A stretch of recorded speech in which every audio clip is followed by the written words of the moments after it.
brother gave me this one. He bought it at a yard sale. Works out well. So I'd stop burning my beard when I blow on it. Yeah. During the summer, Rob's beard gets shorter, and it's not necessarily because he just wants to trim. It's usually because he's burnt his beard in some awkward way, and we have to fix it. Yeah, we do a lot of that out there. Okay, so today we are preparing to build a new mud oven. We build one every year that we're out here, but it is a cob oven. And cob is essentially basically 4 elements. You're going to have wood ash, you're going to have clay from the ground, you're going to have weeds from the field, and you're going to have lime. And so those things are mixed with water. We take rocks from the creek bed that are limestone, and we bust that up, mix it with the wood ash, and then we mix in the clay, and then we mix in the grasses from the field that we will finally chop up. And then maybe the 5th element then is going to be water. But that water is how you mix it, make it pliable, then you form your mud oven, and then you light a fire, and then the moisture dissipates and burns off, and what you have left is a cob. It's a natural thermal battery. So once you get it lit up, it holds the heat for a long time. Even if your fire dies down, even if you just go to coals, it will hold the heat, and you can bake pie after pie. You can bake pizza after pizza. So the mud oven's going to go right here. We don't know what we're going to use for a base yet. We don't know exactly how this one's going to look. Typically we do a round scenario. We're excited to just get artistic and let the project go where it goes. So we needed a level place to build this mud oven. And so we started to take some of the excess dirt out of the way. We started to think about a base. And as we thought about a base for this, we noticed an old wash tub that was laying in the background, and it had a hole in it. We've always been wondering what to do with this thing, and so we decided to use it as something to fill up some space and maybe to put some rocks on that we had collected over the past few years for different projects. Also, we brought in some wood stumps that were just a little bit higher than the tub, and we covered the tub with rocks, and we brought in some extra rocks, started to build around it, stacking these rocks up carefully so that they wouldn't fall, knowing that we were going to fill them in with mud. Now we just had to design the base.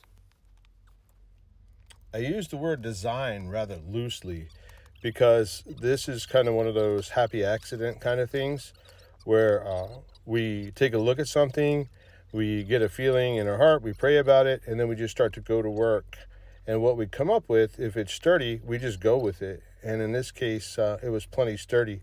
And so we started to fill it in with just taking the dirt that we had removed from the area when we leveled it and putting it in between the rocks. There was also some cob in there that was from old mud ovens that we'd had in the past. And so we wet that and compacted it, pushing it deeply into each groove, and this is what we came up with. That's where the mud oven's going to sit. The chimney will come out up this way. And interestingly enough, Apparently that's a nice cool spot for Cinderella to lay down right now, so she's taking advantage of that cool dirt that was underneath that pile that we had.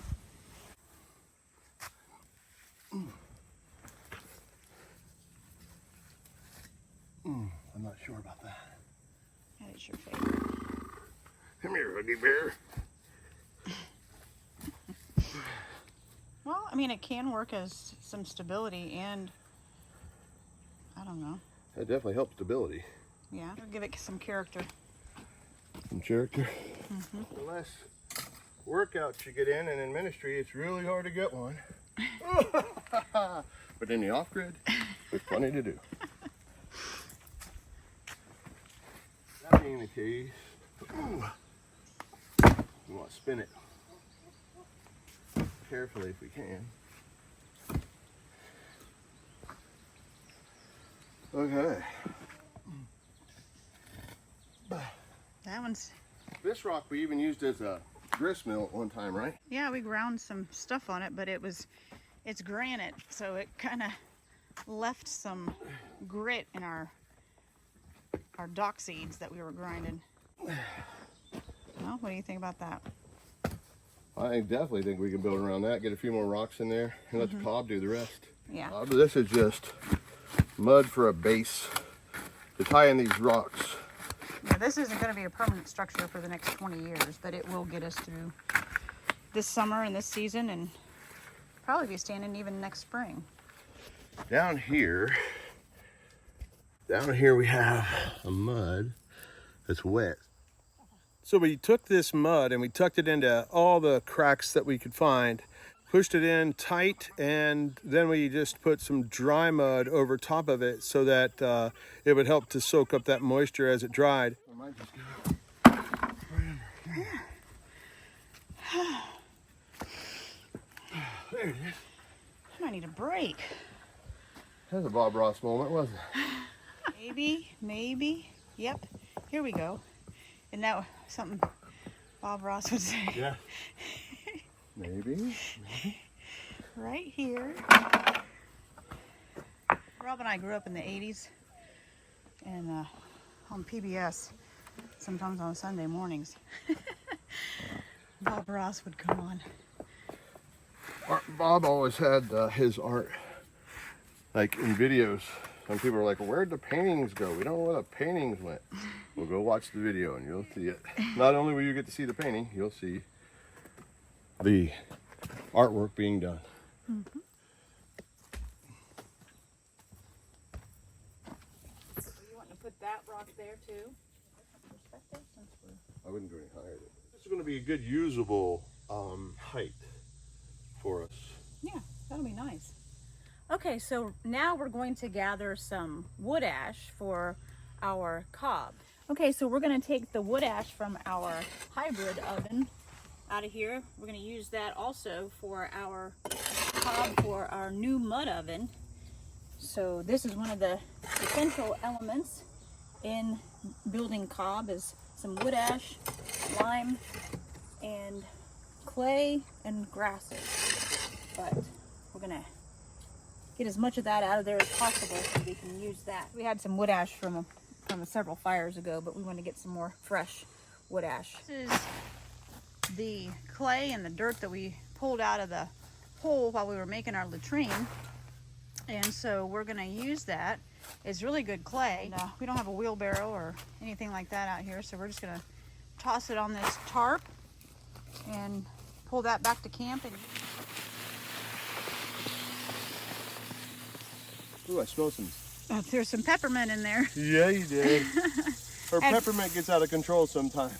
And the weeds that we have here that are dried, we're going to chop those up, and that'll bind all those elements together. While the chemical reaction is happening between the wood ash and the lime and the water, it gets into that clay. And this is what will hold it together so it doesn't all just slump down. Here we are. Probably a lot more than we need for just Probably. this. You could probably make 5 mud ovens with this, but this area right here has, what, 3 generations of mud oven? Mm-hmm. And so each year we tear down the old one and build a new one. It's pretty exciting to build a new one each year for us, and so we look forward to it. But the properties that are in the old mud oven make for a good and stronger new mud oven. So we're going to dig this up today and add it to what we have as materials for building. The colors that you're seeing here are the old mud ovens. We took 3 years worth of mud ovens and put them in this pile. You can see the reds from the clay. You can see the white striations from the wood ash and the black from where it had been burned. And so all this material we're going to add to the new mud oven. And it's kind of like just keeping the first mud oven going. It's a really neat process. We're not necessarily nostalgic people, but it is kind of neat to have the first one and the last one all be of the same material. The first one was built was inspired by a project that Carson and Don Combs were doing at the soda farm. And we got some inspiration from a mud oven that they had built. And one, of course, they used sand and They use concrete in theirs too. concrete and lime. And you can do that. But what we did was we wanted to take only what was here on the property and make a mud oven. All right, so we've selected a few rocks at random from around camp to show you how we process our limestone. This one here I've split open, and you can see inside of it here, I don't know. But on the outside, you're looking for chips like this that are a little bit white, like when you rub it down. And then there's always a smell test. And you'll know it's limestone. It'll smell like a stone quarry. So, got my eye protection. Just keep tapping on these pieces. Keep pulling them back in. And eventually you're getting dust out of that. That dust is what we want to put into our mud oven mix. Tap it, because if you hit it hard, it'll go flying all over camp and you'll lose it. But we just want to make that fine powder. I like using a log because I don't like the chips that fly off a rock when you do it. And metal doesn't seem to work real well either. But that's how we do that. Bust that into a few different pieces, then we go for the little pieces first. A little bit of work to get that, but that's good fresh limestone powder. Oh, and you can smell it. If we had smell-o-vision, you wouldn't like the smell of me because I'm a little sweaty, but this limestone's kind of neat. Yeah. But we try to get it down to as good of a powder as we possibly can. You see these granules in here, if you just keep tapping, they go to powder as well. So you can put a tarp underneath here. We've been doing it for so long that we don't mess with that. Apparently this process makes you sweat a little bit. Makes you a natural deer lick. Uh-huh. Yeah. Sometimes you have to get good at it left-handed, and you're literally just letting the hammer be the weight. You don't have to hit it hard. But she is sweet. She is sweet. She's trying to show you some love and get some salt.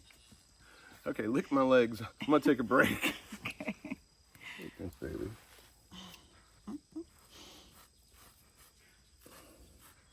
Get the log.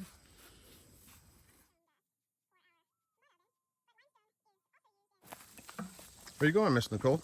We gotta get some water for our mud oven to make the cob. Don't scoop up a frog. I just saw about 20 of them take off. There's a bunch of frogs in here now. Here we go. Would you like me to carry that for you?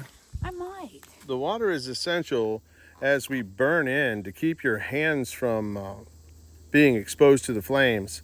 You'll see that in the upcoming fast forward segment where we burn in. So as you can see, we've got some prairie grasses here. Chopping it down into like little 1-inch or 1.5-inch pieces.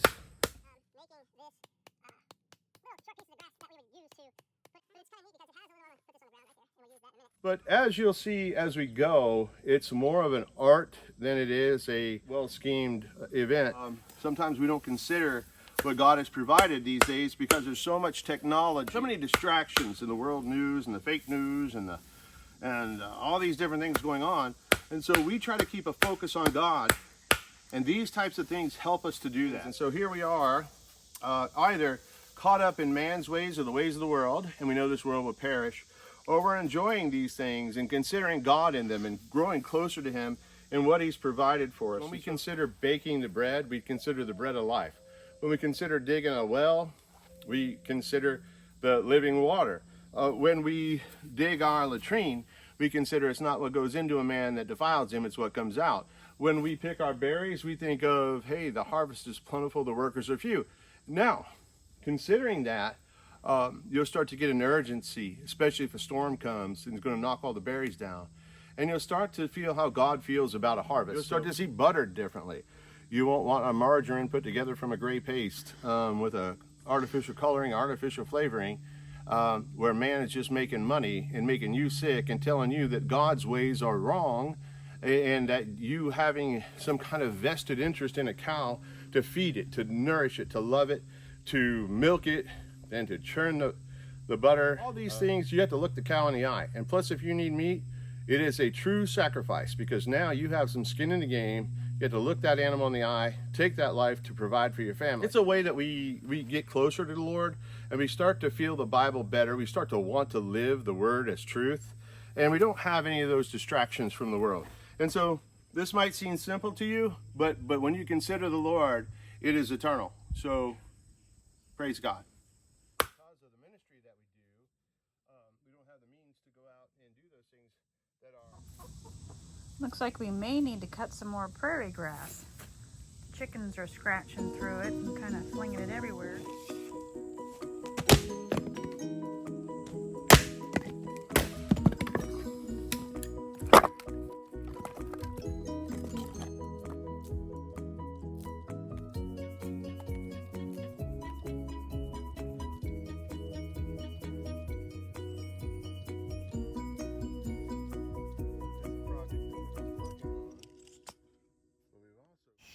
So here's the basic recipe that we use for cob. So we're looking at 10 gallons of dirt, and we'll probably use about 3 gallons of wood ash. And about a gallon of limestone. About a gallon of limestone, about 3 gallons, and we're talking about a 5-gallon bucket. You can measure these things out in a 5-gallon bucket. And about 3 to 4 gallons of prairie grasses. Water as needed. Water as needed, yes. Mm-hmm. What you see here is a prior mud oven that we put together. We wanted you to see that we add the elements incrementally and that we stomp them in between.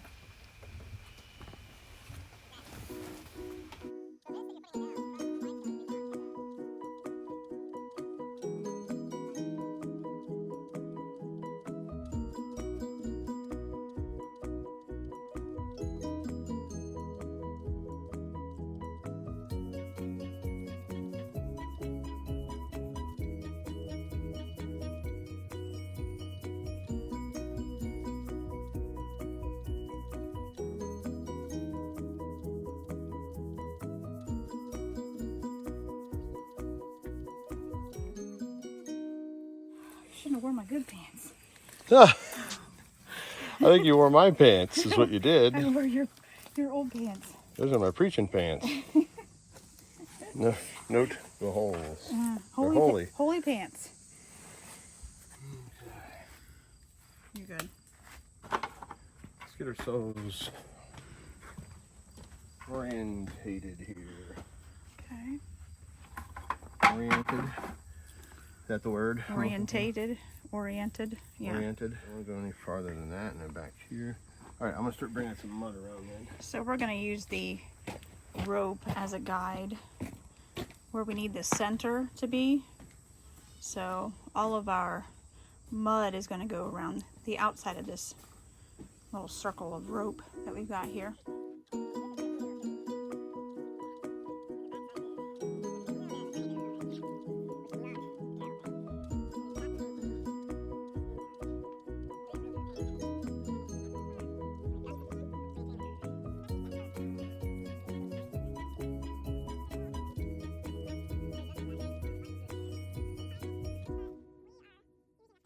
Right here? Mm-hmm. Right at the end of the rope. Okay. Yeah, that should work. That's a good. I want to make sure we got a good curve here, though. I'm going to curve it a little more on this side. Without a curve, we're going to crash.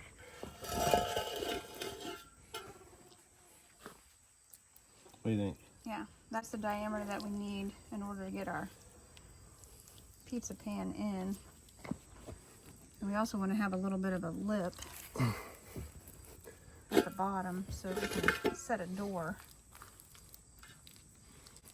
It's got to have a curve. So we got to have a good foundation. The Bible says, do not despise the small things. And that's talking about Zerubbabel having a plumb bob in his hand, getting ready to build a temple, to rebuild the temple. So there's the curve. That's the first layer. That, we'll get another layer on and start burning that in. When we mean burn it in, we're going to start a fire. That heat will cure that cob. I need to go ahead and get a burn going now. Okay. I took a lot of sticks tonight. So this is our first burn-in. The Disco Hero did one thing right. Made decorative bellows. It actually worked. Yeah. My brother gave me this one. He bought it at a yard sale. Works out well. So I'd stop burning my beard when I blow on it. Yeah. During the summer, Rob's beard gets shorter, and it's not necessarily because he just wants to trim. It's usually because he's burnt his beard in some awkward way, and we have to fix it. Yeah, we do a lot of that out here.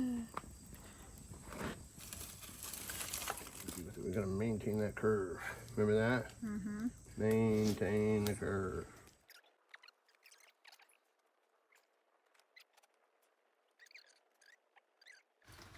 Here we're starting the third layer. We're just going to keep working our way around, keeping our hands dipping in that water bucket to smooth things out and to keep the burns off our hands. If we can keep the cob on our hands as well as the water, it really does keep us from getting burned. Of course, you're going to need to use caution. You don't want to stick your hand directly in the flame, and we're not suggesting that. You'll need to keep checking your opening to make sure that your pizza pan or whatever you're going to use will fit in there. Also, keep that fire going, keep it stoked, and just work your way up as safely as possible. And keep adding on the layers. And make sure that you get a good burn. The interior should get a really solid tan, like an adobe. And you'll see that. It may even turn a little bit red, depending on the clay that you have. But it will change to a drier color.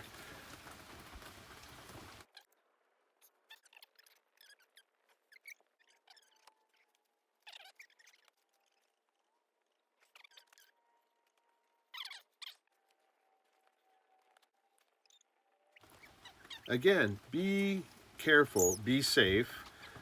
This is just our way of doing things. You get that burn in as you go, and the inside, as you can see in this shot, it does change colors and it hardens. And when it hardens, that hardness is what keeps it stiff, and it turns it to like a concrete as you move up in layers. So it's important to keep the heat up inside, but just be careful with your fingers.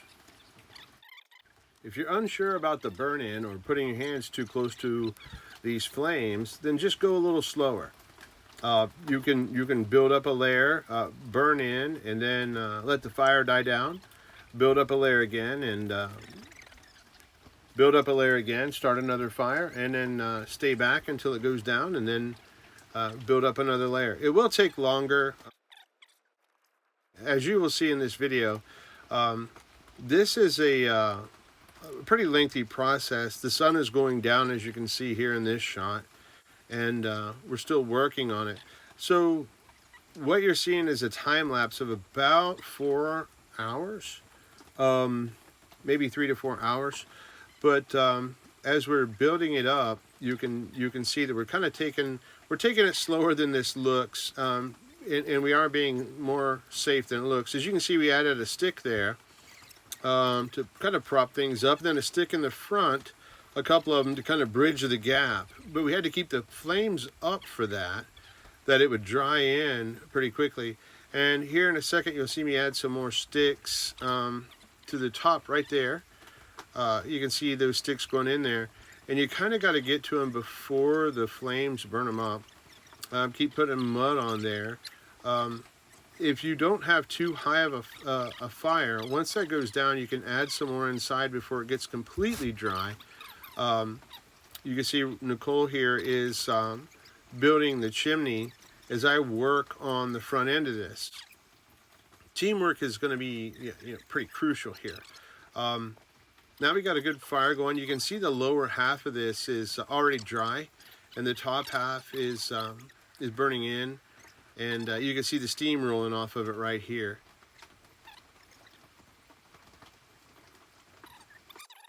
This is actually the next day.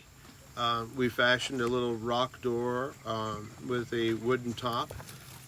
We've actually since then replaced it with just a small sheet of metal, like 1/2-inch metal.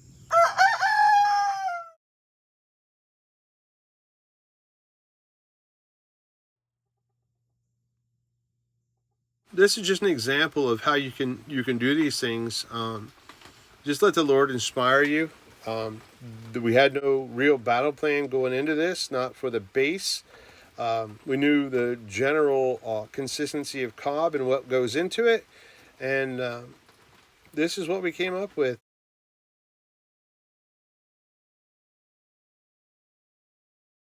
And here's our first mud oven pizza that came out of this particular mud oven.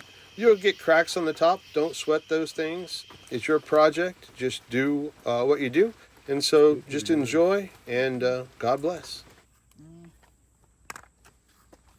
Because of the ministry that we do, we don't have the means to go out and do those things that are more luxurious. But it does help us to better put our eyes on how the Lord has provided for us wherever we are. Others will say, well, I know how to sharpen an axe better than you. I'm sure you do.